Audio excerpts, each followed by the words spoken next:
www.congotopnews.com. na bakor o basiniaka lelo tomona lelo message même ya mokonzi mboka ke topesi mboka na maboko ya nzambe nzambe nini o bopesi mboka na début ava boya kotalisa bato na miso ya bato ke na ba TV ke bopesi mboka na maboko ya nzambe mais na sima ya mokongo eloko nini bosalaki to makam nini o bosalaki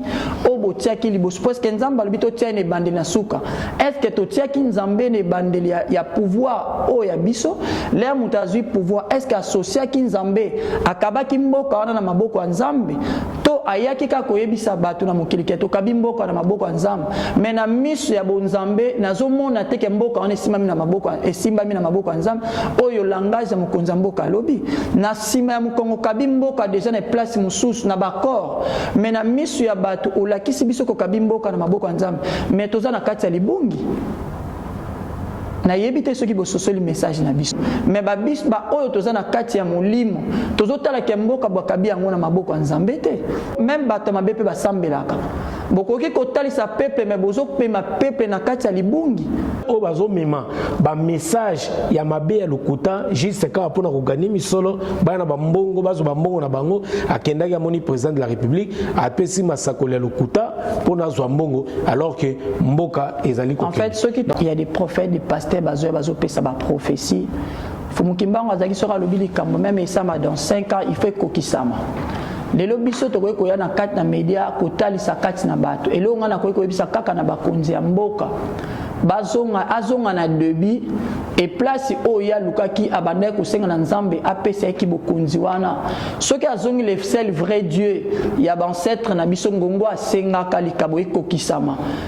azongi kaka na source ndeko lukake aiba kovanisa pouvoir wana malamu mais soki ya solo na soki nzamba pesi mais ba eko mélanger na ba makambo mususu yango memi pepe na kati ya libungi azonga kaka na source message onga na koki kopesa bazonga na source ya bonzambe pour mutulendo azongela le seul Dieu le vrai Dieu oyo andimelaka le vrai Dieu na moment o azaka no président république te oyo azaka na espoir ke akokoma azongela le seul Dieu wana ndeko mona ke mayekotambola malamu mais soki azongela le seul vrai Dieu te nazomona ke za na confusion pe glissement moko za na kati wana mikolo koya c'est que toko silisa année 2025 te et ko za na glissement oyo ko ça mais soki azongi na le seul vrai Dieu au mona ke akomériter pe akovanda na sika wana mais soki année o ba reconnaître te bazongi te na le seul vrai Dieu oyo ya avant ce qui bokonzi azana ba VO ya salaka soki azongi na yango ndeko memaye malamu mais soki azongi te ane ko sila te za la glisse ezana changement et ko sama na mboka Congo ba surprise ezebele ezana ba message ebele o tokoki ko pesa na kati na message na ba prophétie mais au cas que ça vraiment ce qui est important azonga ndeko lukake solution pesa manakati na mboka na biso Congo o biso nyonso totelema na losambo totelema na kati ya prière nzambe wana aza nzamba ba juste maza nzamba ba injuste c'est normal d'être sceptique. C'est normal d'être sceptique à l'idée de fréquenter ce genre d'église, mais il ne faut pas oublier que ce genre d'église était déjà là bien avant même que... Bien avant la colonisation. Bien avant la colonisation, voilà. Surtout ça. Ouais. C'est à partir de la colonisation qu'on a commencé à se perdre et on a adopté une religion qui n'était pas la nôtre. Ouais. Et c'est ça que c'est ça qui est regrettable. Moi, c'est ça qui me fait mal. Parce que moi, ce qui t'a révolté, en fait, en quelque sorte. Ça m'a révolté parce que, arrivé un moment... Moi, j'ai grandi dans les églises de réveil. Mais arrivé un moment, j'ai commencé à me poser la question. Je me suis dit, mais en réalité, qui je suis ? D'où je viens. Et j'ai commencé à chercher moi-même. Donc, c'est normal que certaines personnes peuvent être sceptiques à l'idée de prier le Dieu de nos ancêtres, parce que nous on prie le Dieu de nos ancêtres, c'est normal, mais il faut savoir d'où vous venez. Et ça c'est très très important. Rôle à diable les apôtres na séparation. Yango komona mabal les ovandete pourquoi? Parce que rôle wana na kana mboko eza na loi to réclamation et lingate bat ba yeba o e renyana na kati na mboka o eza spirituellement monde physique na monde spirituellement, il y a deux choses différentes. C'est pour cela que besoin na mabal les les eaux vandate, mais je crois en Dieu de nos ancêtres. Bateau nion se basant à Pembakalunga, tozo bali samaba les eaux vanda. Au nion se bozo mon eza azarte. Ils en a porte et faut maman y a division d'aller faire rien penser. Ba koko na bino, bazaka na ba division boyo kaneza kate. Una ngamba bo mama, una ngamba bo tata ba porte division za kufungwama. Les boye les sous na mboka au Europe, mboka au science s'occuper spiritualité moko o eza ano ezo dominer ba et sali contact na ligne famille bo tata to ya bo mama na bino o eza na kati ya ba lien wana et salami pourquoi parce que kuti porte ezali ya kufungwa ya division na kati ya famille ya mama na bino to ya bo tata na bino yango monaka esali l'air esali lien wana ozomona ke elanditi awa parce que réclamation est à la mboka te pour réclamer vinayo ce que bomaka ce que yiba ce ba koko na bino bazaka na division et kolanda tina mboka oyo ebina ko simba pour réclamation et ba ko réclamer pa on a l'air to landela ka ba service au programme et à prière to lingana to yeba source il y a le cambonayo to découvrir famille à papa to famille à maman to yeba place le camboba so eza makambo bandi ou apprendre muka na entourage to na kate na baninga to yeba so ki pe eza lien o euti na génération ba tata na bino to na ba maman nde to linga to kata no na lien na génération parce que so to kati na succité makamone banda kozonga la plupart ba to landela ba programme o to landela ba programme le ba mona ke to tuna bango kombo ya papa kombo ya mama poto kota na ligne ba problème na yo source ya ba difficulté na yo ezo utawa. Au cœur de Kinshasa, découvrez la résidence Legacy. Nous sommes situés dans la commune de Lingwala, quartier Palais du Peuple, au 218 avenue Kabambare, référence croisement des avenues Nyangwe-Bouchi. Pour un séjour agréable en République démocratique du Congo, pour votre plus grand plaisir, passez un séjour agréable, merveilleux, avec des nuits inoubliables, des chambres climatisées et spacieuses, votre sécurité garantie à la résidence Legacy. Vous ne serez pas déçus.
Pour tout contact, veuillez nous appeler au plus 44 79 58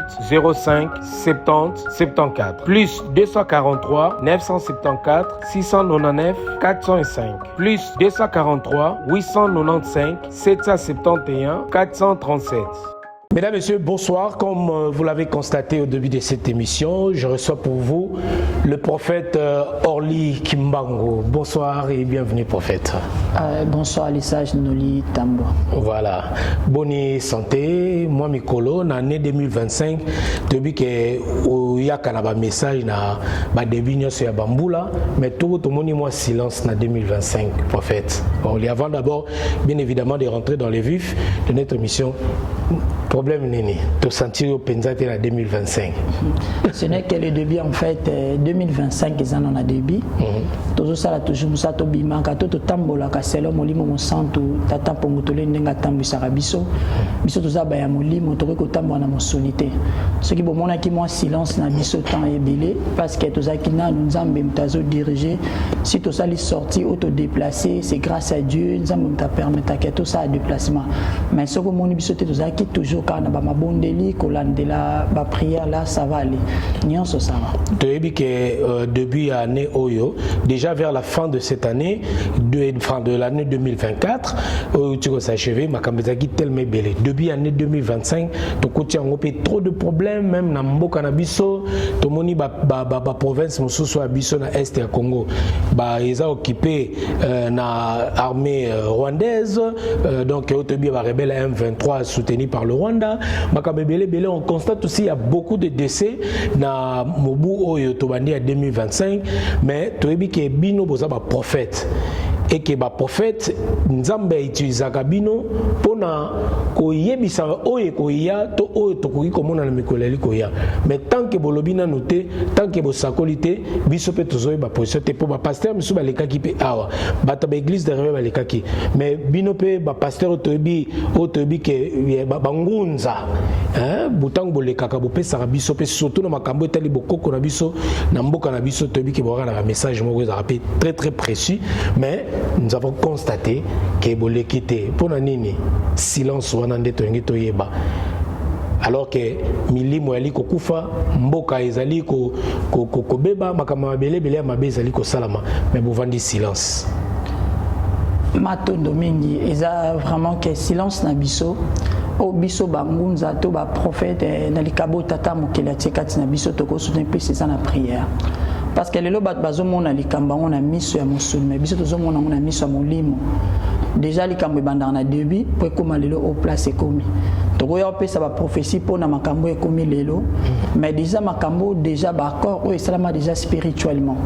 vu que bakor esama déjà spirituellement lelo ce que to comme on a ba effet ya ba réaction o ezo salama lelo bat bazo kufa na mabele afilika mabele ancêtre mabele bakoko na biso ba makile zotanga parce que zaki na bakor o ezaki spirituellement o ba encadrer lokola ba o ba simlimbo kana musuni bazai ko encadrer ba sala qui c'est ça lelo siko ba réaction comme ko salama, mais je crois en Dieu que ya ba surprise eza ebele o lelo siko monaki silence na biso pe ba prophète ozolo bate mais tozaki na kati Bundeli. Voilà, on va y revenir sur ce sujet. Lelo pensa toyebi mingina mois oyo tozo côté à mois d'avril oyo koya toza non na mois de mars tomona ki thème oyo monene botaki nguya ya mvuluzi kimbangu oyo kozala du 5 au 6 avril 2025 oyo, raison pour laquelle tolbaki tobenga prophète Orly toyeba nguya mfumu kimbangu ekosala wapi Congo tomboka na biso makambo ya libele bali kokufa makambo belebele menguya yango ya mfumu Simo Kimbangu ekosala ndenge parce que ndenge na albaki d'entre deux jeux silence na bino na est-ce que maintenant tokoloba ke bamvuluzi bangunza botelemi pona likambo etali mboka na biso sikoyo na nguya ya molimo sa na thème oyo ekozala na mois d'avril ou bien eza pona mabongisi mosusu kaka? En fait, le 6 avril 1921, ils ont daté même bon qui mokonzambo canabiso Antoine Tshisekedi Félix a tia qui la férié na Katia Congo pour reconnaître notre modèle, notre esprit de vérité Fumukimbangu. Ils ont daté où ils ont historique partout mon le 6 avril ils ont mokolo nguya tata mokela kitsaka na Katia Fumukimbangu. Mais ils ont mokolo pe Katia na biso ba continuité ya Kimbangu. Le so ba benga biso ba mfumu ba prophète qui Orly parce que na zanfumu na bonzambe tatam ki ba continuité ya fumu kimbangu mais nguya o ekokita même eza mokolo o même na mboka na biso ba komona ba signe makambo ekosama na mboka na biso Congo même biso ba etoza na libanda ya mboka o tozo mema bonzambe o tozo lakisa continuité ya fumu kimbangu mokolo wana même ba kwa na mbanza pe kalunga ba komona comment musali salamaka ba komona comment nguya wana fumu kimbangu kitaki ya ba miracle eza esalamaka belé mokolo nguya wana kitaki ba vegle ba monaki bato batambolaki bato ba lobaka te ba lobaki ba o bazaki na ba problème très difficile nzambe ya mfumu kimbango ayeba komi monisa kati na bango. C'est ça que ceux qui toye ko lobelango lisusu boy parce que il y a des gens belé bazana kati ba problème na ba difficulté mokolo wana baya vraiment na sac na bango ya foi na kati ya kundima to prier ensemble nguya wana kokita po milimo ya bato pe bato ebele bakanga bazwa o babengi solution na mabota na bango pe na kati ya bavi na bango mais ko servir makasi lisu na mboka na biso ya Congo pe lisu na mboka libanda awa biso ba etoza libanda pona ko lakisa bato bunzambe oya punguto lendo na nzela mfumu kimba on a continuité on a mission pe détermination tozana. Voilà, merci beaucoup prophète Orly. Aujourd'hui, nous avons constaté que vous êtes accompagné, vous n'êtes pas seul. Oyena, notre sœur Azawana, notre bien-aimée, que nous allons donner la parole tout à l'heure avec votre permission. Et puis voilà. Naibité Azali Moko, il y a Bandona, Azali Moko, il y a Banani, oh Lelo, parce que je vois que c'est une jeune d'ici, une dame d'ici, pour ne pas dire une jeune, bon, je me permets de dire une jeune d'ici, qui aujourd'hui veut montrer aussi cette image de la jeunesse de la France ou européenne qui intègre ou pense aussi au Dieu de nos ancêtres qui est bien évidemment Fumu Kimbangu, Lelo, Otomoni Lelo, elle représente cette jeunesse. Retournez-moi quelques questions, je ne sais pas si vous allez autoriser que je pose quelques questions. Musali na kati ya Mbanza Pemba Kalunga. Azando na bomengo bandona. Benga azape communicatrice na kati église, azo servir Nzambe na kati ya Mbanza Pemba Kalunga. C'est bien vraiment na linga qui plus que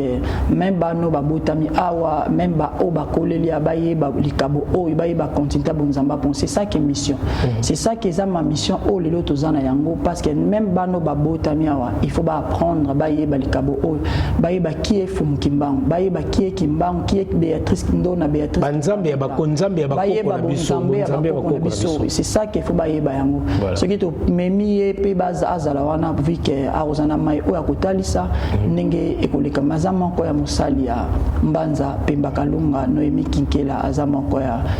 Mbanza Ndona Zandona te Azandona si vous permettez vous pouvez passer la parole je vais profiter rapidement bonsoir madame. Bonsoir. Alors présentez-vous auprès de téléspectateurs de Congo Top News Monde qui vous regardent en ce net moment. Qui vous êtes et quel est le message que vous pouvez passer dans cette émission? Alors bonsoir à tous, moi c'est Noémie Kinkela de Komouamboka Kinkela, très important de le préciser. Voilà, donc moi je suis venue à Kilongo Nabiso, donc on appelle ça Kilongo, Banza Pemba Kalunga, parce que il est arrivé un moment où je commençais à me chercher. Donc voilà, j'ai trouvé cette église-là. J'apprends aussi parce que je n'ai pas encore fini mon apprentissage. J'apprends. L'affermissement en fait. C'est ça. Ouais. C'est ça. Je n'ai pas encore fini d'apprendre. Mais voilà, je trouve que c'est important de connaître l'histoire de nos ancêtres et de ne pas le mettre aussi de côté parce que nous sommes nombreux à avoir mis cela de côté, justement parce que nous on est nés, grandis ici. On nous a mis dans le chemin des églises de réveil, etc. Et on a oublié d'où nous on venait. Tout à fait. Donc, vos origines en fait. Nos origines, c'est ça. Alors aujourd'hui, le fait de vous retrouver à l'église Pevalongo avec le prophète Orly qui Kobo, comment sentez-vous? Vous vous sentez comment? Qu'est-ce qui change en fait par rapport à d'autres églises, que vous avez pu comment fréquenter et voilà. Alors, ce qui change, en soi, on prie le même Dieu. On n'a qu'un Dieu, on prie le même Dieu. Ce qui change, c'est les pratiques. Comment prier dans les églises de réveil, on a une certaine manière de prier et nous aussi, nos ancêtres avaient aussi leur manière de prier. Et c'est cette manière-là que nous, on veut suivre, que nous, on suit. Donc, en réalité, il n'y a pas énormément de changements. C'est juste la manière de prier. Nous, on va prier soit en Lingala, soit en Kikongo. Chose qui est très, très importante, de ne pas oublier là où on vient. Et je pense que, étant donné que nous faisons partie du peuple africain, il est très important de prier aussi dans la langue de nos ancêtres. Donc ce qui va changer, oui, c'est certaines pratiques, la manière de prier, qui prier, et voilà. Et pour toi aussi, c'est important, c'est de retrouver tes origines en fait. C'est surtout ça. Voilà. Quel est le message que vous pouvez passer aux jeunes qui te regardent à travers cette émission, qui jadis doutaient de cette église, hein, répétaient des églises de magiciens, une église des darons, des daronnes, tout ça, une église un peu compliquée, traitée de ngunza, des prophètes un peu compliqués. Quel est le message, toi qui es déjà dedans, quel est le message que vous pouvez passer aux jeunes qui te regardent à travers cette émission? Alors, le message que je peux faire passer, c'est normal d'être sceptique. C'est normal d'être sceptique à l'idée de fréquenter ce genre d'église, mais il ne faut pas oublier que ce genre d'église était déjà là bien avant même que... Bien avant la colonisation. Bien avant la colonisation, voilà. Surtout ça. Ouais. C'est à partir de la colonisation qu'on a commencé à se perdre et on a adopté une religion qui n'était pas la nôtre. Ouais. Et c'est ça que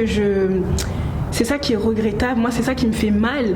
Parce que moi, c'est ce qui t'a révolté, en fait, en quelque sorte. Ça m'a révolté parce que, arrivé un moment, moi j'ai grandi dans les églises de réveil, mais arrivé un moment, j'ai commencé à me poser la question. Je me suis dit, mais en réalité, qui je suis, d'où je viens, et j'ai commencé à chercher moi-même.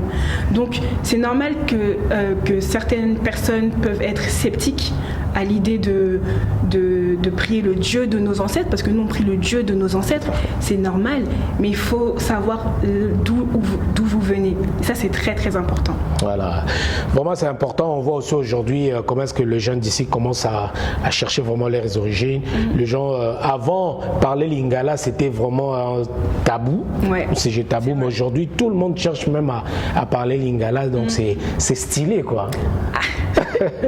C'est stylé, oui, mais il faut être fier. Oui. Il faut être fier. De tes origines. Ngamoko. Oui. Avec l'accent, oui. Voilà, et à côté, mais je suis fière de pouvoir parler, de pouvoir parler, de comprendre et que les autres aussi me comprennent. Voilà. Même si peut-être, je ne sais pas. Il faut suivre comme des Maliens, des Sénégalais aujourd'hui. Ils parlent de Bambara, ils parlent de Nangadef. Ils ne sont pas complexés. Hein. Même on voit aujourd'hui les Algériens, les Marocains aujourd'hui qui parlent en arabe. Ils sont fiers. Ils sont fiers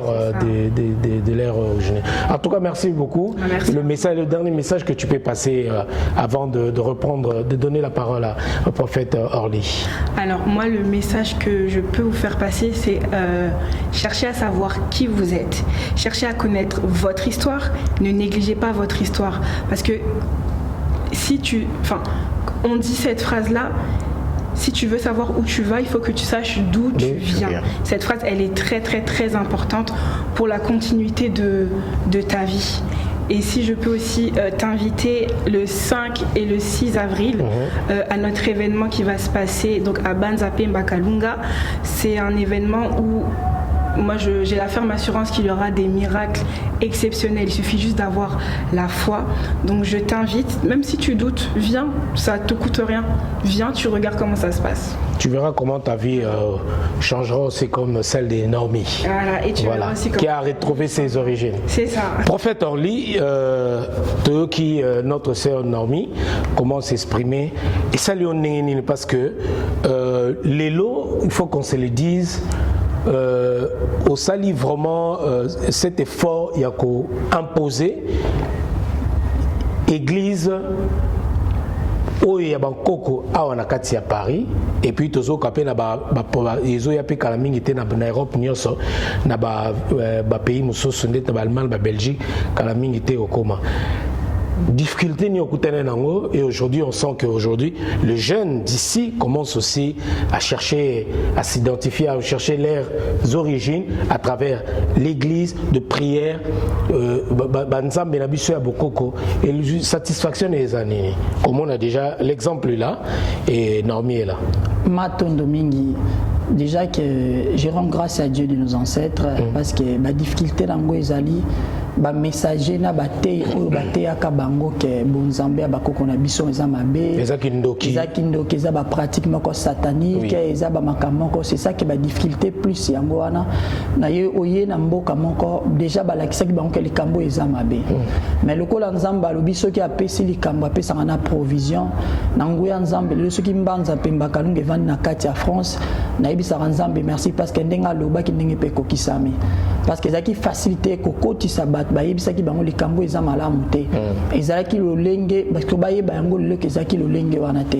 mais tosali effort pe tozosala toujours effort comme missionnaire pe kolakisa bato ko apprendre bato likambo ya fumukimbango eza vérité ndenge moko fumukimbango alobaka bosolo ekotikalaka ya vérité lokola eza vérité yango ezokota na matoi pe lelo tomoni bandona na biso kinkela na plate tozomona bamama bazebele basali ya mbanza pemba kalunga bazebele ba jeune fille baza vraiment ebele soki tombala sima tokoya na bango nyonso ba mama Chantal Makululu komona ba papa Mbembagi ba mama Fifi Ayane toboko omona presque basali nyonso toza besoin na bango baya penza sika toya bango témoigner mon nzamba wana ozala yo lobate mais na préférer bango ka ba loba témoigner bango ba loba parce que il soto bi ba miracle ou ba témoignage ezebele partout na bamboka nyonso prophète Orly ayebani ka na France té partout na ba Londres na ba Belgique na ba Italie ba bengaka o bazana ba témoignage ya ba prière ya bonzambe oya pongotoli na nzela mfumukimbangu bazana ba témoignage wana c'est ça que toi qui kolakisa balo mona sira kala ke bangunza to bazaka ba papa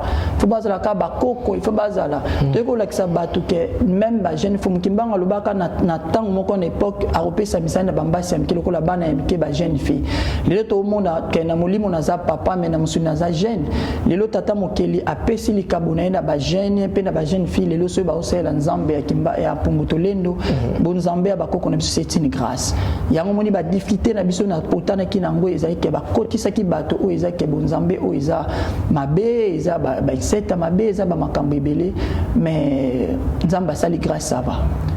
Je rends grâce à Dieu que Nzambo Akimbangu ça va lelo koti na kati ya France ti 2026 na banda ko bango même na basali na zomo na ti 2026 et que vous en avez église en paix valongo vous allez belé awa biso to zalo ko la bateau to ki na torche ko lakisa ka nzela ko réveiller bat ko lamusa ba indo babunga kinzela ba futuka ba yeba bonzamba po mutolendo mais 2026 ko mona ke ba paix valongo église ya molimo et que vous allez ebele bat ba se déranger souté ko ba sous sonité et vous allez sous sonité na ba jeune maman na ba jeune fille na ba surtout les jeunes d'ici ba mona pena mutake na prière azotutuka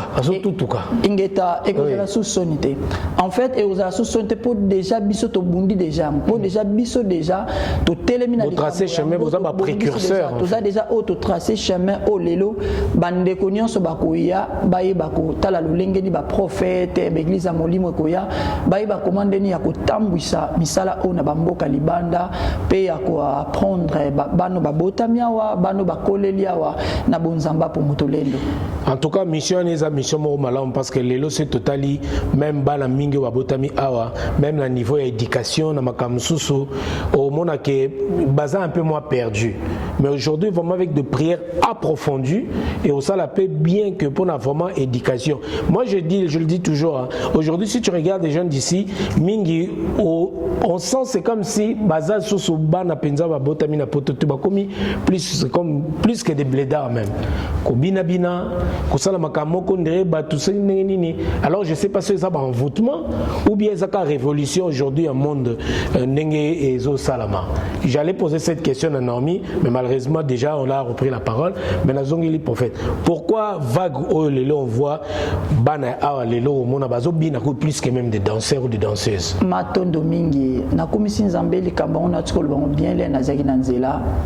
na biezama ezamboka moko ba réalité ezamwa mingi mais ce que ozokolisa bana lingo kolisa bana spirituellement pe physiquement okosombela bana bilamba ya ba griffe okosombela bango mapango to richesse nyonso tikeli bango mais richesse etikala ka éternel eza bonzambe ce que okolisi bana spirituellement na bonzambe ba réalité nyonso bando kutanela bango ba bando kozonga batie ba jeunesse ba luki nzambe oya mfumuki mbango ayi bakoyanola bango ce qui le tozomona ba réalité parce que belé na moment o bakolisa ki bana na bango bakolisa ki bango na ba matériel non spirituellement pe ezana bo libungi ya bana to condamner bana te to ko condamner pe ba parents wana te peut-être le lingi pe bango ba kolisa ki bango lingi pe bango ba kolisi bana mais ceux qui au société bana na yo na nzambe kolisi bango spirituellement physiquement bo mona ba réalité oyote ceux qui ba réalité ezokoma parce que ba penser qui plus que tant que ça bana ba école cher que tant que ça bana ba lia bien ba ta malamu c'est fini c'est ça non nzoka ba bosana ki ke loko ekotika la éternel eza bo nzambe ce que kolisi bana pas importe la situation je crois en Dieu de nos ancêtres que ba on s'en sortir na ba situation autozomona lelo. Voilà, si tu es jeune tu nous regardes toi qui penses que c'est fini pour ta vie et que rien ne marche,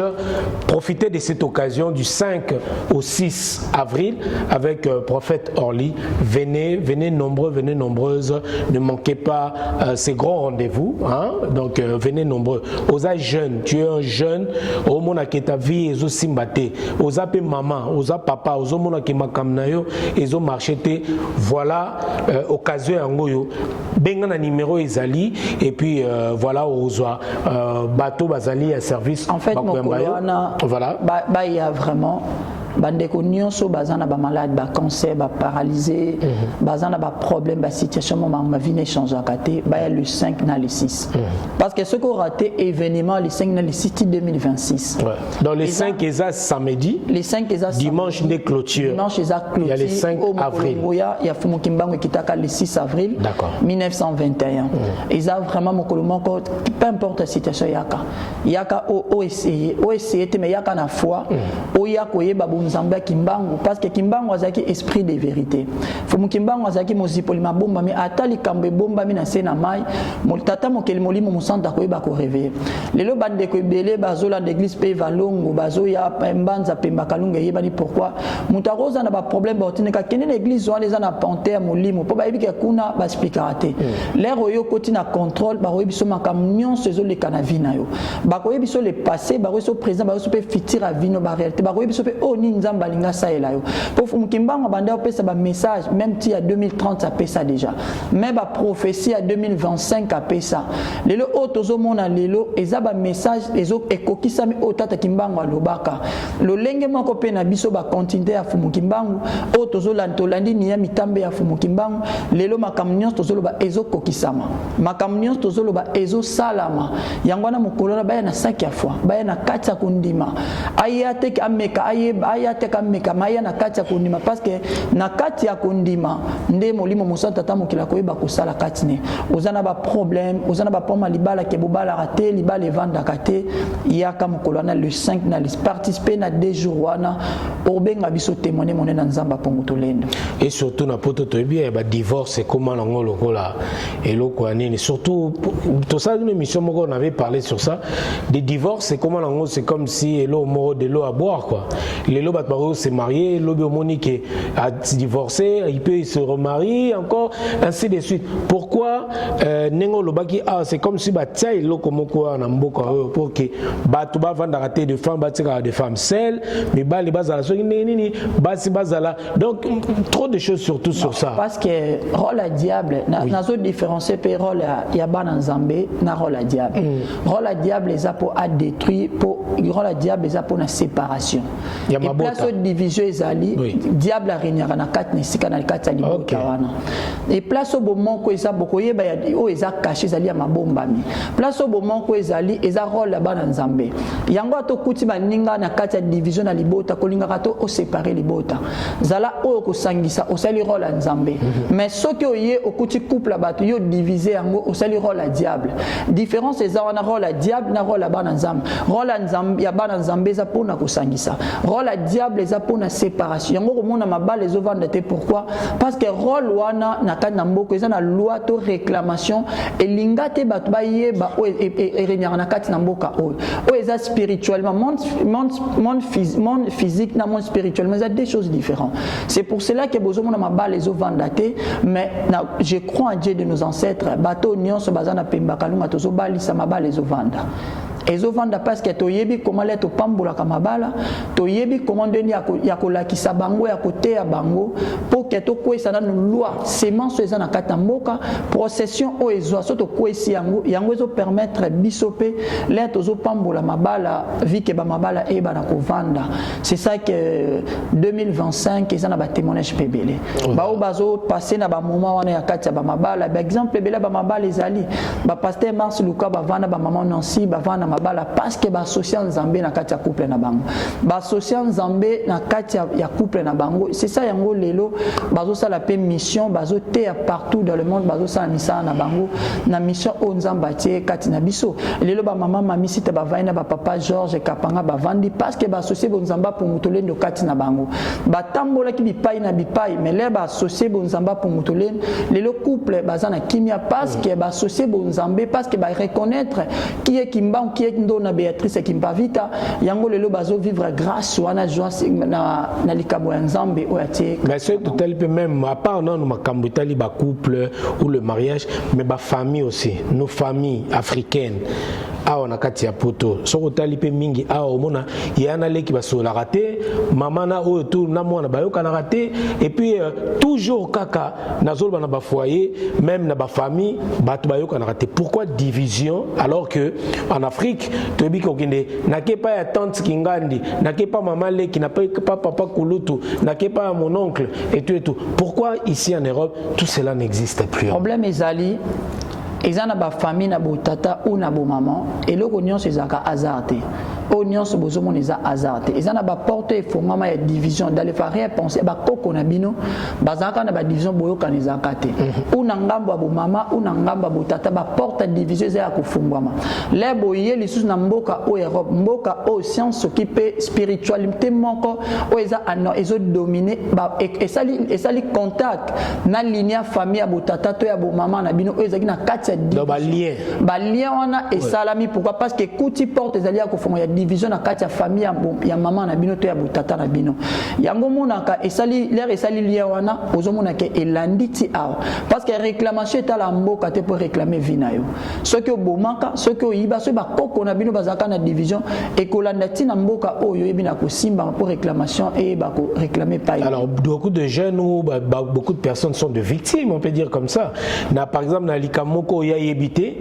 mais a tombé dans famille moko X et qui na ba lien wana et pour rattraper on a galère to landela ka ba service au programme et à prière to lingana to yeba soux ya likambo na yo to découvrir famille à papa to famille à maman to yeba place likambo ba so eza makambo ebandi o apprendre muka na entourage to na kati na baninga to yeba soki pe eza lien o euti na génération ba tata na bino to na ba maman nde to linga to kata no na lien na génération parce que so to kati na succité makambo ne banda kozonga la plupart ba to landela ba programme o to landela ka ba programme lelo ba mona ke to tuna bango kombo ya papa kombo ya mama poto kota na ligne ba problème na yo source ya ba difficulté na yo ezo uta wapi to ko sambelelo lelo ozui solution mais lobi même situation est anormal eza anormal pourquoi parce que nzambe ceux qui a pesa en provision c'est que nzambe ceux qui a bikisi en provision yango mona likamunion soko ça na sena moi il faut tsaka nzambe liboso na ba problème na yo alors bien c'est lui le maître attends c'est lui le maître circonstance aza ebandeli pesuka c'est que makamunion c'est le kila kabiso na sena moi azar ezate yenda yenda solution lelo nga nazaka na sengo makasi pona ba parents na biso o lelo ke na maman na biso Luka au Chantal parce que a soutenir biso bazaki ba conseil bazaki na biso papa na biso ki kobo kibongo tisi le en fait bazalaki ba conseiller o le misala nzambe kiti na kati ya libota parce que o alandinga za prophétesse o alandinga mso za prophète Maika kikobo machua o alandinga ndo na zinga kikobo Marilo aza prophétesse pe madame sous aza prophétesse qui m'a vita ma gloire aux hommes une famille ba prophète en fait ils ont la prophétesse moko na c'est dans le sang en fait mbanza lunungu Alven Béatrice qui m'a vita abenga biso royaume abibino bozana royaume parce que nzamba kitina mno likabona sia makolo c'est que c'est naïsa nzambe merci na tout nzambe soto pesa ni pas pesa biso grâce wana nayebi ke eza hasardé na grâce à pesa biso ba pasteur bazali na kati ya famille eza makambo o esalamaka na bakoko na biso ya ntolo tikolo ba awa siko tolobi makambo eutaka na source tozana bakoko na biso basalaka misala ondo na mbondo Simon Toko baza ba o basalaka misala bonzambe ya bangunza o basalaka likambo ya bonzamba pongoto lendo lelo lokola bango basalaki ligne batrasaki lelo ekiti na biso bakoko na biso ekiti biso bakokololo po biso koko na biso dindanda Julien mais ekiti na génération biso bakokololo pourquoi parce que bango bazaki na grâce wana tata mokili ya pongoto lendo kitaka na bango lelo bango en vibre na mokibazana mokila molimo mais likabo wana lokola eza vérité ekiti na biso pe bakokolo na bango milimo ya bato ezobika na travers grâce au Nzambe apesi kati na biso nde musala ezosalama na kimia nyonso. Voilà, donc vraiment bato bayaka na ba service to ya ba prière mabonde pa na bino bokenda vraiment na profondeur pour chercher vraiment source ya problème. Oui, il faut que solution profondeur pour to yeba source likamne bandaki wapi. Soki na to ezui source na to ko sa programme na bongo te. Il faut to yeba bandaki wapi to yeba kokata likambo wana nini to ko sala nini to ko loba parce que belé ba benga l'aide de Dieu parce que ba kamwaka comment prophétiser na téléphone na monioté na opeska kombo mboka parce que l'air opesa nga kombo ya mboka na yo ezopesa nga lignée ya famille no mobimba parce que le ba ko bengo ba kombo ba bengi noli mais comme on eza tambwe noli tamba mona zo za directive ba koko na bino na ko pesa prophétie ya yo na ko pesa pe prophétie na famille na monsieur mutu mwaza na kati ya problème to il y a des ils na réalité moko que na famille directement na zo référence wana na kombo ya mboka ezamba moko na lignée na bino ba kombo ya mboka mona so mutu bengi opena na kombo mboka za mwana classe na bino to za mutu avanda ebi famille na bino vraiment malin po bengo na kombo ya mboka batebele ba yokela ba kombo na ba mboka sonité ba ye ba kombo ya mboka wana eza o ezo la kisabiso bipa nyonso tozali eza identité na eza identité et chaque kombo dans la code nango selon famille na bango c'est ça et bino ba ndeni ko décoder yango pour savoir vraiment le vrai problème c'est ça yango mona ke ato benga na téléphone l'air na tuni kombo mboka na bandi ko sakola na bandi ko prophétiser mbala moko parce que déjà molimo mo centre fu mukimba ngazaki esprit de vérité ata likambo e bomba mina sia mai nzamba iba komi monisa kati na yango ebele ya bato bayaka na kati ya mbanza pemba kalunga soki baye bazaka décider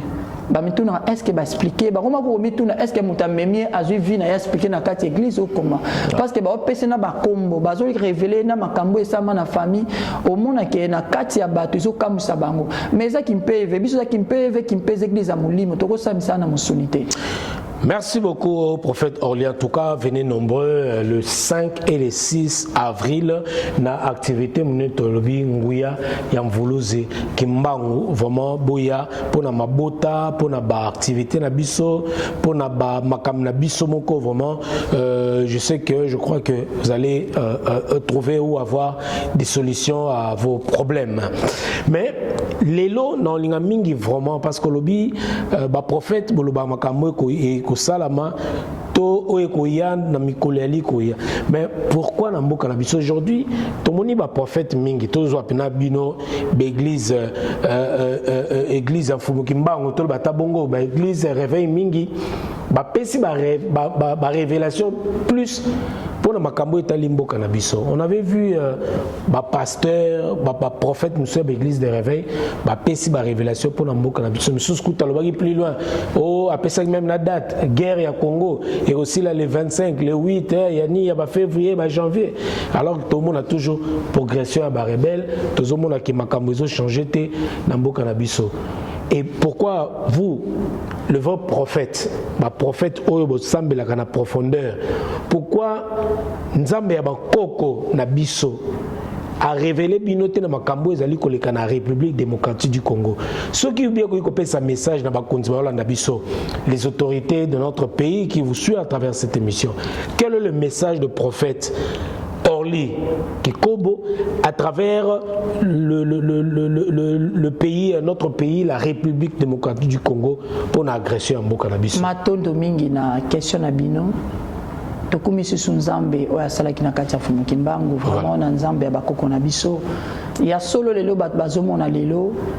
message oyo ekoko bima tokoki kopesa message na mosunité tata mokili mutatilisaka po toyeba kolobisaka toyebi koyebisa kati na mboka mobimba. Message na biso ezali lelo kotalisa likambo nyonso nde toti koloba fo ezala na source tobandai kosambela mpona likambo kotia mboka na biso kongo na maboko ya Nzambe baye kolakisa biso bazotia ke tokabi mboka na maboko ya Nzambe mais na source que o ezaki bandeli ngonga bazwa ki pouvoir to bazwa ki likambo est-ce que ezana ma nini salamaki ba pratique nini salamaki o lelo ezo pesa passe o ekim na kati mboka en fait nalina lobani natali sabat ngolo bela na ba accord o ba signaka lelo bolobina to mona lelo message même ya mokonza mboka ke to pesi mboka na maboko nzambe nzambe nini o bo pesi mboka na début ava boya ko talisa batu na miso ya batu ke na ba TV ke bo pesi mboka na maboko nzambe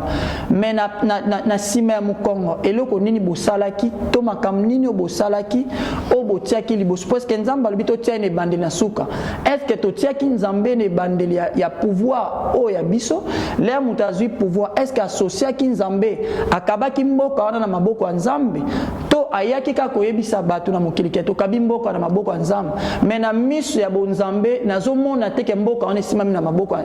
na maboko ya nzambe oyo langage ya mokonza mboka alobi na sima ya mokongo kabi mboka deja na place mosusu na bakor mais na miso ya batu olakisi biso ko kabi mboka na maboko ya nzambe mais toza na kati ya libongi na yebite soki bososoli message na biso bakonza mboka bazolanda yo c'est que na kati boye ko talisa bat na TV ke bokabi mboka na maboko nzambe wana botalisi na musunde bat bayoki bino mais babis ba oyo toza na kati ya molimo tozotala ke mboka bokabi yango na maboko nzambe te déjà l'air d'accord ni ne salamaki l'air déjà ozosa l'accord o ekoti sang ekoti sacrifice na kati ezali sumboka o bokabi na maboko nzambe te bokoki kotia kombo ya nzambe po même bato mabe pe basambelaka bokoki kotalisa pepe me bozopema pepe na kati ya libungi bokabi yango na maboko ya nzambe te bazonga na source. Alors nini oyo bakonzi bakoki kosala parce que tokoloba ke mboka makambo ebele ezali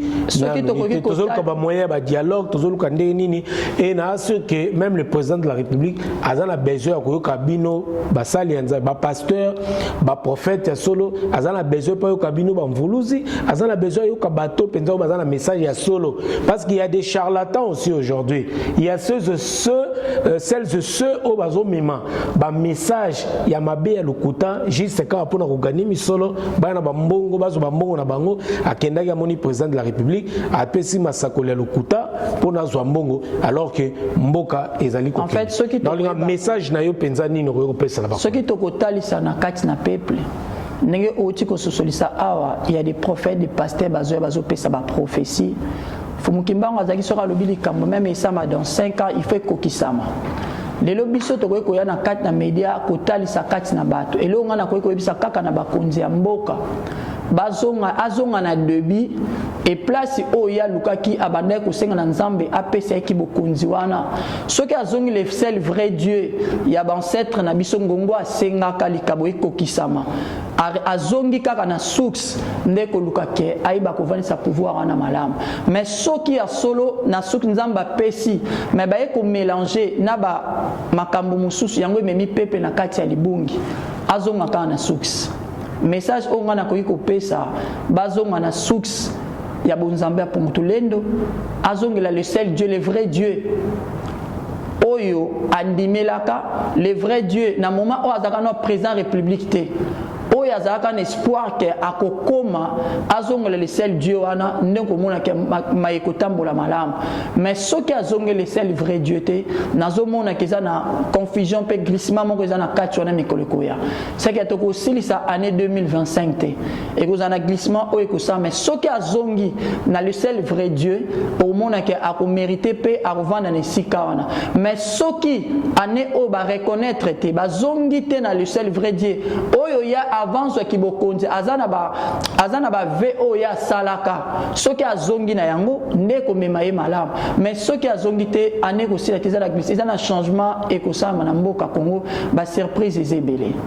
ezana ba message ebele o to ko pesa na kati na message na ba prophétie mais au cas que ça vraiment ce qui est important azonga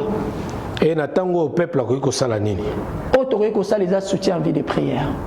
o biso nyonso tokoki kosala libondeli ya mutu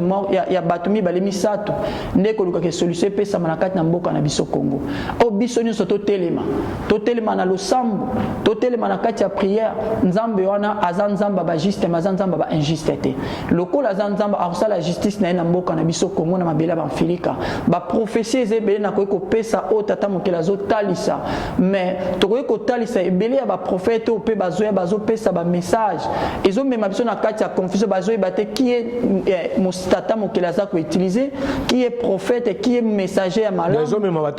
biso na kati ya libungi. Mais o eza plus important ngai tant qu'un fumu, tant que musako na koko pesa o tata mokela pesa ngana na vandi azonga avant o ya koma président nzambe nino ya yebaki batozoka mingi na entourage ya président de la République ba trahison ezali ba conseiller mususu ya mabe ezali et nabi ke oza komona makamu mingi omona rappel makamu mingi ezali ekoya. Est-ce que koza na message moté particulier ko s'adresser na mokonzi ya mboka mingi baza ko sala yango, mais il était temps aussi na bino na église ya mpundu tulendo bolo bape message oyo ekwe kozala pona mboka na biso. Soki okoki koloba na mokonzi ya mboka soki tokoki kozonga nini okoki koloba na trahison aza kokuta nango na bato ayebite qui faire confiance nani boye na boloba likambo na butu kaka na même butu ese komaki na epai ya banguna boloba likambo na moi quelques heures après ekomi epai ya banguna nini okoki koloba na mokonzi ya mboka oyo akoki koyoka lokolo za mosali ya nzambe. Comme on dit, c'est comme de mesures préventives pour na kotelemisa to kososolisa ye na makambo peut-être ya mabe ezoningo sama na mboka talisi matondo mingi na mai oboyibi ko tuna kati na biso to sosolisa bino malamu touti koloba na bino awa il faut source lelo même oza mokonzi ya mboka même biso ba etotamusaka ba église na ba entourage tokuta na pe na ba réalité ba oyo bazape baluka ko détruire comme vision eza na message moi mfumu kimbango azaki messager makuta na ki pe na obstacle ezaki na bato pe bandima ki ete eza pe na bato bandima ki mission au fumu kimbango yaki na mona sena moi pona kubikisa le poso moi de pe na kubikisa mokili mobimba ndenge mo pe mokonzi ya mboka l'air azui pouvoir soki amemaki likambo na nzambe oyo ya yebaka oyo asala likolo na se abimisa moi oyo apesaki souffle de vie soki agardaki toujours ligne wana alingaki pa tambola na bato baza même vision parce que baza même bonzambe mais l'air okoti na terrain oyo associé semence musu kati na yo yebaka bato yo associé pene na yo wana bokomi na même envie ya muzo mona mboka ekotambola malamu te. C'est que ceux qui n'aiment biso basali ya nzambe ceux qui naza ya solo ya nzambe ya solo ete ata munguna abundisinga na yesa nzambe souviens-toi de moi kanisanga yo mto pesenga misala lelo ceux qui ba combat ezokomela mokonza mboka to entourage mais ceux qui le bik nzambe kanisanga ceux qui ya solo azos abande ko sala nzambe ya solo abimisa moy nzamba alinga ki atelema sujuke azan nzamba ba juste pour salila ye mais ceux qui azo réagir ceux qui zo sala mate pourquoi ninyo ba kotisaki yango sala malolenge wana ba corps nino ya signaki ba corps eza spirituel ekoti makila ozo peka ba envoyer ya mabe l'air au ciné ba corps eza ya makila entourage na yo kozala bato ya malamu te entourage na yo pe kozala bato ya mabe o ba koya po ba détruire parce que mission ya diable eza pour détruire entourage wana pe mission na bango na monde éternel eza pour ba détruire ba ko linga te ke mboka na biso Congo e ba na kofuluka e ba na kozwa o ezali ya malamu mais soki na début ya mokonza mboka o yazwa ki pouvoir soki azalaki na lignée na ye kaka oyo ya azalaka ava koma lelo ndalinga ki azwa pe bato ya malamu ba travailler ba kozana même vision spiritualité mais lokola kota ki na nzela mususu ba ko travailler pe na même bato baza même vision spiritualité ya bolamu te. Merci beaucoup, prophète Orly. En tout cas, message eleki néolobi. Il faut vraiment nos autorités ou bien bateau bazoku tambu sambo kanabiso.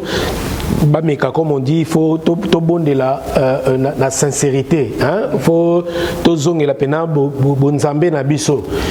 Et puis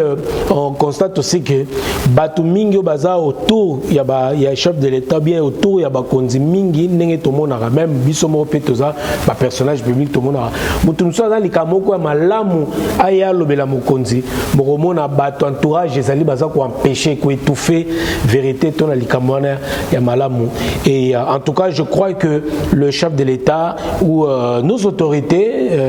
compétentes, bah, oyo comme message oyo, même des conseillers, les chefs de l'État, bah, même un message oyo. Bah, vrai conseiller, les chefs de l'État, au bazan a besoin, il y a mokonzamboka à s'épanouir, à kummelamboka na biso na ninge et singeli. Je crois qu'il va passer message oyo où le président de la République y est mon copé, à la rapide émission na biso, à la message oyo, à oyo ka message, il y a prophète Orly pour avancement Yambo Kanabiso, la République démocratique du Congo, comme dit-on, la patrie ou la mort. Donc voilà, nous vaincrons. Bokanabiso, toi, n'ango besoin. Prophète Orly, toi, comme Anabiso, na Souka, tu as vraiment, toi, on a 2 dates. Na mois prochain, ils ont dit 5 au 6 avril. Na Milulu Minene Kozala, Yangouya, ya Mbuluzi Kimbango, Nabi Ketoro dédié, Peto Tika, Mbokanabiso, na Maboko, Yabakoko Nabiso, et puis Nabi qui n'a pas conduit la réflexion, toute la décision, sage au Barroso pour avancement, il y a bien évidemment un beau Canabiso, la République démocratique du Congo. En fait, tu as dit que Milulu est en Pantin, l'église est en Pantin, et puis numéro de téléphone, bah toi on a déjà mais qui aurait pu répéter en gros pour avoir plus de précision, surtout place église. Plus de précision, oui. En fait, déjà, comme on a bilingue, on a l'adresse, on a le numéro de téléphone, déjà affiché. Oui. Partout, Bazali, Bakolanda, Mokola le 5, na le 6. Normalement, date, ils ont le 6. Mais, Nangolo, ensemble, il y a un message, cette année 2025, ils ont année à accomplissement. Chiffre 2, chiffre 5, ils ont chiffre accomplissement. Il y a un ça qui m'a pendant 6 jours à payer. Et comme il se offrande, sacrifice, prière, au monde assemblée là, ba prophétie au nzamba lobana ba prophète il fait kokisama yango monique 2025 eza année à accomplissement pour na bana ya nzambe tout ça là ba événement eza ka ba jour moko mais 2025 nzamba eko tata fumukimo yemo kimbango yaki ayeko tasa qu'il faut la 2 jours mokolo ya samedi na mokolo ya dimanche c'est que bat faut ba mona massive miracle wana non le 5 avril bato ba biki pe le 6 avril parce que l'air bando talisa bato au moins il faut bateau babike belé à bateau bazo te baza ba malade et belé à bateau baza na ba moment difficile bazo passer na yango même okolo moko wana bato na nyonso ndenge sale kozala le lenge makambo kozala au faut ezala 2 jours wana ou ezana kati ba problème aya au nyonso azoleka na ba moment difficile aya le 5 na le 6 pour ce qu'on ratango ti 2026 eza vraiment mokolo wana tozana kati ba prière ko préparer ba miracle pour nous même sur la dimension mususu ce que ça 2 jours parce que la dimension où ça le 5 avril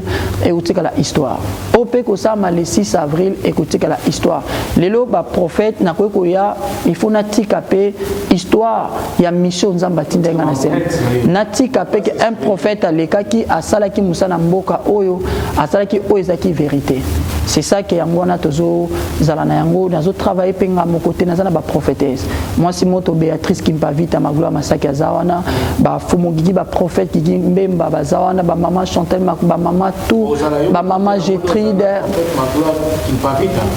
prophétesse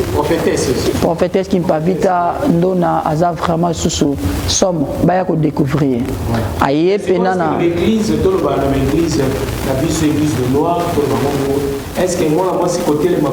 côté à prêcher devant les hommes né tout le monde dans l'église soit musulman et tu même l'église soit avec la télé de la robe avant moi c'est place des amis la cuisine moi c'est à côté mais est-ce que na l'église et pas la ligne pas la bino moi ça côté le mago ça côté devant le mal ingeta eza continue Béatrice qui me vite ando na zinga bazaki ba prophétesse bazaki basi yanguya o ba telema ki pona vérité le lenge moko pele na mbanza ba Sarah Branta ki mpa vita ba telema ba Nomi Mansanga ba telema ba Noélie ba mama Karine ba tout ba telema on a pona ko sala kaka mission pe misala ba ndeko na biso ba Christa ba ndona Christa ba jeune fille belé bazo sala mission c'est important. Et c'est très important na botanion sur moi ça la misala nzambe. Et ça makambo te ke bandi lelo. Comment Fula donc ils ont obligatoire tant que ali pour Fula na bien matondo mingi. Na kati na pemba kalunga mwana mwasi fokanga kitambala. lolenge moko bakoko na biso bazaka nyonso ezaka na kati ya moto yango pe tozolakisa tozosala travail makasi mingi même na mboka oyo il y a de jeunes mamans de jeunes filles mpona kokangaka mbala c'était pas facile mpona kolala même na foulard ezalaki facile eza mission oyo tozosala bayeba kokanga maputa bayeba kolata déjà c'est difficile pour te eza difficile te tant que missionnaire na ye eza déjà que ekokoma na facilité yango eza travail oyo tozolakisa maman papa oyo bazali na bana na bango bakoki kosala ingeta yango tozolakisa lelo oyo bakoki kopesa parce que l'église ebele lelo ezobebisa bana ezobebisa basi ezobebisa bandeko omona lelo mwasi ya libala ayokelaka pasteur na ye koleka même mobali na ye moko apesi ye mbongo ça c'est une réalité. Est-ce que l'église oyo ya bino lelo tokoloba te ke ya susu mpo epanza babala bato epanza susu bafamille? Non, en fait tokoki kotalisa boye toyebaka koteya bato nzambe alobi baparent baza banzambe ya se okoki korespecte papa ya molimo lokola mosali ya nzambe mais soki oyebi na nkati na libota na yo respectaka baparent te okoyeba kosimba oyo babengi bénédiction te il faut na kati ya couple fo yeba korespecte oyo babengi mobali na yo parce que ye nde aza chef de famille na kati ya couple mobali mpe fo yeba korespecte mwasi mpo bango baza bamama oyo babotaka biso azomérite respect azomérite mpe valeur considération tant que mwasi oyo asimbaka ndako soki lelo mission na biso na kati na mboka oyo parce que tomonaki ya de maman des jeunes baza na kati ya kobunga oyo lelo même likambo ya foulard bayebaki yango te oyo lelo likambo ya liputa mais lelo komona na kati ya pemba kalunga soki okoti bakopesa liputa mpo otya likolo bakopesa yo foulard obomba motu lelo omonake bajeune fille bajeune maman baza koapprendre parce que eza mission oyo nzambe atindi biso na kati na mboka oyo mpo mosala esalama malamu seke bozala bino na kobanga te lelo même komonake na molimo naza papa na mosu naza jeune soki bafamille bazwi bana bango basi bamama bapesi confiance ezalaki facilité fo bayeba est-ce que aza escroc est-ce que aza aventurier est-ce qu'il y a du sérieux mais lelo pendant temps na vai na bango le ba comprendre que il y a du sérieux bon nzambe des akati na biso parce qu'avant tango banali na doba prophète a jeune pour ya boga pour la scandale et ça la on a parlé mais on constate que ça va comparé à la vie où surtout ça va scandale déjà que ceux qui va scandale les aki ba réseaux sociaux za na bonga bomona to ko la kisabatu kaka ke soko za nzambe oza nzambe pendant tout c'était à gouverner mboka oyo eza facilité so bozoka ba scandale te bozoka te soki ezaki ba scandale ezaki me boka na ba miniature so biloko benga ba miniature boyoka ke église wana ezosala bo déjà ba matisa mais soki ba scandale ezali te ezolakisa ki un Dieu de nos ancêtres pour nga la mfumu c'est que nayebi mission ni na yeki na mboka oyo c'est que l'air na ebaki mission yango non c'est la mission o nzamba tie katinanga ba confiance ba famille o epesa biso to ko perdre yango te to kozala moko o lobby ke ba koloba non to yambaki mobiki c'est moko ayaki pour sauver race noire a sauvé pe mokili mobimba je pense que j'ai rend grâce n'hésitez pas mesdames et messieurs chers chrétiens chrétiennes africains et africaines, européens, partout, parce que pour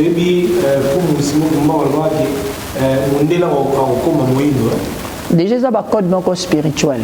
Message en Zambie, il faut comprendre ça va code déjà spirituel. Bakoka ko talisa na mundela ko koma moto moyindo. Déjà makambo bomwanaka. Nzamba otalisa comment peut vie ko changer na seconde. C'est que réalité au biso tozo vivre na ko koma pe na France réalité changer. Et ça ba message ba code spirituel au tata mokela bande ko pesa biso l'air bande ko tambola même à Kolongo. Et ça qui signe o aki oza possession ya mboka Congo. Yango bomona ki fumu kimbango ataki mitambe abande ko la ko tambola ma Kolongo. Et ça message o tata mokela pesa kana bato to na ba indo nyonso ba comprendre que ça possible na vie quelle que soit la réalité vie est changée. Mundele akokoma moyindo akokoma eza message. Eza code spirituel qui a yo comprendre nini o tata fumukimbango ayebaka kotalisa kati na biso. C'est que la réalité to vivre le na Congo eza possible et toko mana stabilité toko mana makambo oyo mundele pe akoko souffrir le lenge pe Congo azo souffrir eza possible eza ba code spirituel o nzambe atia katina o yemo konfumu kimbango atika ka message. Merci beaucoup prophète Oli Kobo, donc de votre passage dans cette émission. En tout cas, il y a 2 dates à retenir, le 5 avril et le 6 avril 2025. Boya Milino, Boya Milino, il y a Mbanza à Paris. Mbanza Pemba Kalunga, il faut qu'on précise bien vraiment. Mbanza et Zamboka, Pemba Kalunga, Zamukila Molimo. Voilà, Mbanza à Paris. Donc, Mboka, ouais, Mboka à Paris. Ouais, Ezaka Mbanza Pemba Kalunga, mais ils ont un Kati à Paris. Le collège le Lengue, Maïnion, c'est Bima, que ça tata Mokeli Pumutolende Mutapé Sakayango. Vraiment, on a travaillé à mon côté. Message, il a travers passé message, parce que comme sur la souka. Quel est le message? Message, vraiment, merci beaucoup. Na entourage, na comité en Mbanza Pemba Kalunga. Entourage, nous, parce que Baza est belé, na maman présidente, na maman présidente, na bango, Ntsombo Fifi. En fait, Baza vraiment est belé, au Baza na Katia entourage, na Katia comité à Mbanza Pemba Kalunga. Au Bazo soutenir, c'est la facilité. Ce qui est le maintenir église un peu valon en France, pour l'entourage, na ba maman, ba papa, au Bazo soutenir comité, bravo, na soutien comité en Mbanza Pemba Kalunga, na ba cordon, au toujours travailler, c'est na ba salle, au toujours travailler ensemble.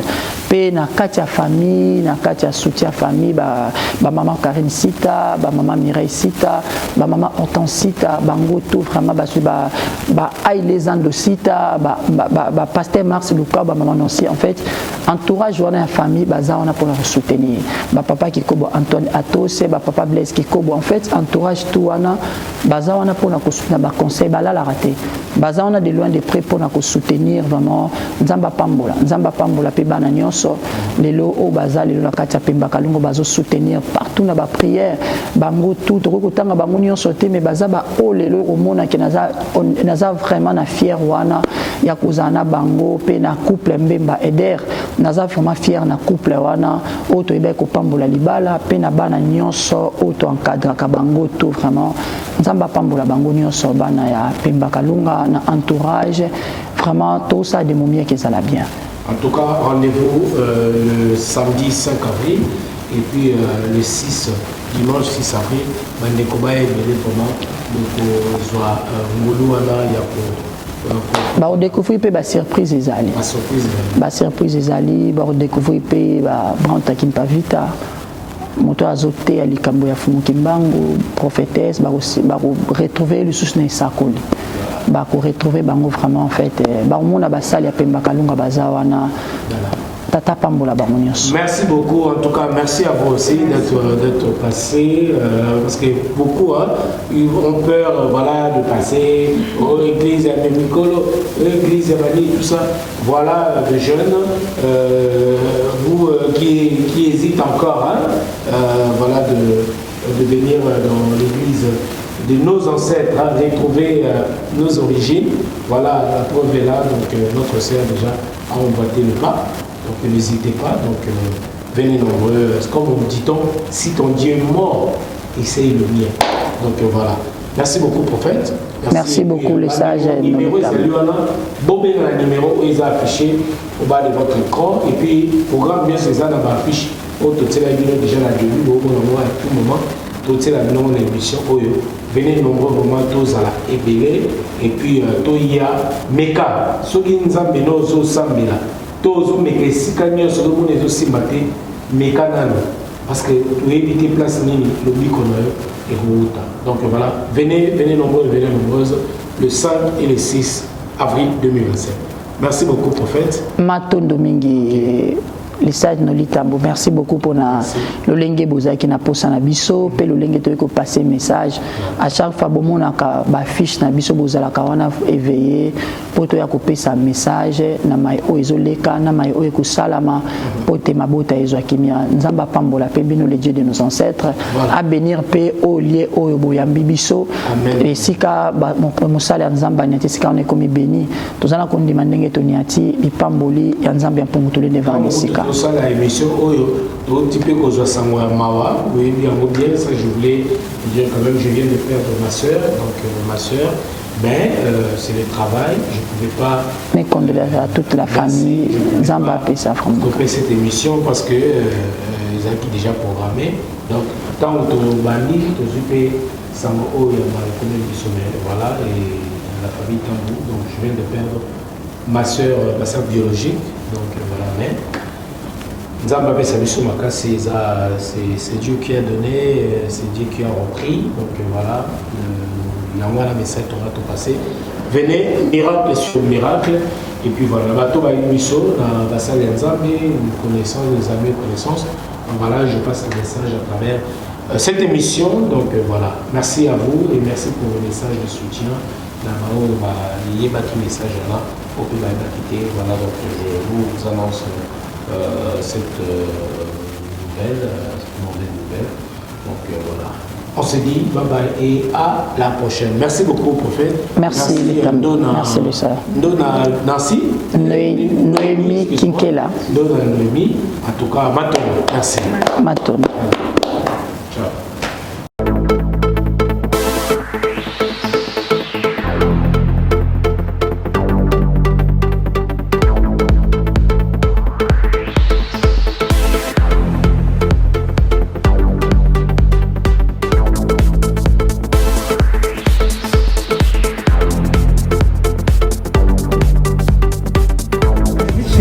Les repas étaient tellement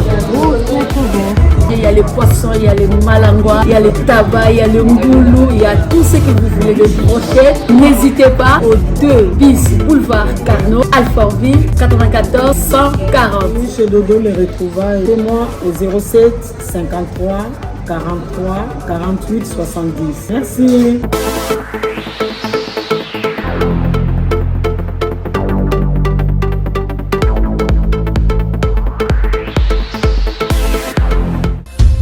www.congotopnews.com